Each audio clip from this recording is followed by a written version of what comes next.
Hello guys, എല്ലാവർക്കും പുതിയൊരു വീഡിയോയിലേക്ക് സ്വാഗതം. ഇന്നത്തെ വീഡിയോ ഓണം വ്ലോഗാണ്. 2024 ഓണം വ്ലോഗാണ് ഈ ഒരു വീഡിയോ വന്നിട്ട്. നമ്മുടെ ചാനൽ പുതിയതായിട്ട് അതിനെ കാണുന്നുണ്ടെങ്കിൽ സബ്സ്ക്രൈബ് ചെയ്ത് സപ്പോർട്ട് ചെയ്യുക. അപ്പോൾ നമ്മൾ ഉത്രാടത്തിൽ നിന്ന് രാത്രിയിൽ പടക്കമൊക്കെ പൊട്ടിച്ചായിരുന്നു. കമ്പിത്തിരിയും മത്താപ്പൂ, പിന്നെ അട്ടപ്പടക്കം, അങ്ങനെ കുറച്ച് പടക്കങ്ങളൊക്കെ നമ്മൾ പൊട്ടിച്ചായിരുന്നു. നല്ല രസമായിരുന്നു. പൊതുവെ എനിക്കിങ്ങനെ പടക്കം പൊട്ടിക്കാൻ പേടിയാണെങ്കിലും ഞാൻ കമ്പിത്തിരിയൊക്കെ പൊട്ടിച്ചായിരുന്നു കേട്ടോ. പിന്നെ ബാക്കിയൊന്നും ഞാൻ പൊട്ടിച്ചില്ല, എനിക്ക് കുറച്ച് പേടി കൂടുതലാണ് അതുകൊണ്ട്. പിന്നെ അത്തപ്പൂവിനുള്ള പൂക്കളിടാനുള്ള പൂക്കളൊക്കെ ഞങ്ങൾ പുറത്തുനിന്ന് വാങ്ങിച്ചത് കിറ്റായിട്ടും വാങ്ങിച്ചായിരുന്നു, അല്ലാതെ സെപ്പറേറ്റ് ആയിട്ട് വാങ്ങിച്ചായിരുന്നു. അതായത് കിലോ കണക്കിന് നമ്മൾ വാങ്ങിക്കത്തില്ലേ, അങ്ങനെ വാങ്ങിച്ചായിരുന്നു. പിന്നെ കിറ്റായിട്ട് നമുക്ക് എല്ലാ പൂവും കൂടെ കിട്ടുമല്ലോ, അങ്ങനെയും കുറച്ച് മേടിച്ചായിരുന്നു.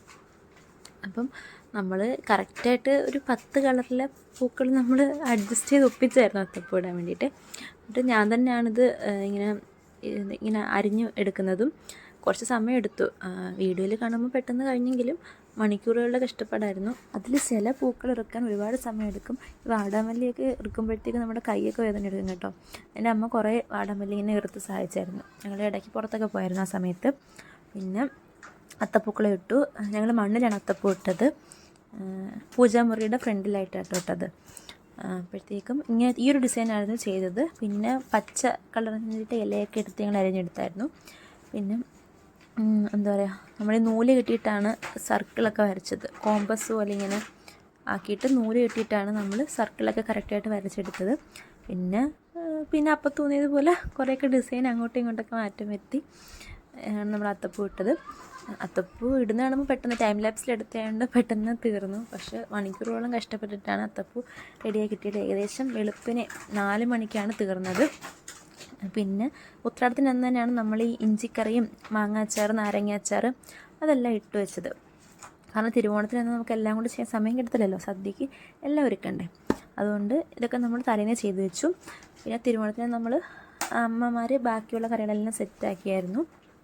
പിന്നെ ഫസ്റ്റ് നമ്മൾ വിളമ്പുന്നത് വിളക്കിൻ്റെ മുമ്പിലായിരുന്നേ. വിളക്കിൻ്റെ മുമ്പിൽ ഇങ്ങനെ വിളമ്പി, അതേപോലെ പുറത്ത് നമ്മൾ കാക്കയ്ക്കും വിളമ്പും കേട്ടോ. അങ്ങനെ നമ്മൾ 2 പേർക്കും ഇതേപോലെ വിളമ്പുവാണ്. വിളക്കിൻ്റെ മുമ്പിൽ നമ്മൾ വിളമ്പിയതിന് ശേഷമാണ് നമുക്ക് കഴിക്കാൻ വേണ്ടിയിട്ട് വിളമ്പിയത്. എൻ്റെ അമ്മയും ഉണ്ടായിരുന്നു വീട്ടിൽ. ചേട്ടൻ്റെ വീട്ടിൽ ആദ്യത്തെ ഓണമായിരുന്നു ഇത്. പിന്നെ അമ്മമ്മ മരിച്ചുകൊണ്ട് അങ്ങനെ വലുതായിട്ടൊന്നും ആഘോഷിച്ചില്ലായിരുന്നു. 1 വർഷം ആയില്ല. അതുകൊണ്ട് നമ്മൾ ചെറിയ രീതിയിൽ സദ്യ ഒരുക്കി ജസ്റ്റ് പൂക്കൾ ഇട്ട് അത്രയൊക്കെയുള്ള. തിരുവോണത്തിൽ നിന്ന് അടപ്രഥമനായിരുന്നു ഞങ്ങൾ വെച്ചത്. പിന്നെ ഞങ്ങൾ ഊണൊക്കെ കഴിച്ചതിന് ശേഷം പുറത്തൊക്കെ പോയി. പിന്നെ ഊണ് കഴിച്ചതിന് ശേഷം കുറച്ച് നേരം റെസ്റ്റ് എടുക്കുകയായിരുന്നു. അതിന് ശേഷമാണ് ഞങ്ങൾ പുറത്തോട്ടൊക്കെ പോയത്. എൻ്റെ ചേച്ചിയുടെ വീട്ടിലോട്ടൊക്കെ പോയായിരുന്നു. അത് ഇവിടെ തന്നെയാണ്, എൻ്റെ ചേട്ടൻ്റെ വീടിൻ്റെ അടുത്ത് തന്നെയാണ്. അപ്പം ഞങ്ങൾ അങ്ങോട്ടൊക്കെ പോയായിരുന്നു അമ്മയായിട്ട്. പിന്നെ ഒന്നുമില്ല, ഇത്രയൊക്കെ ഉള്ളായിരുന്നു ഈ വർഷത്തെ തിരുവോണം.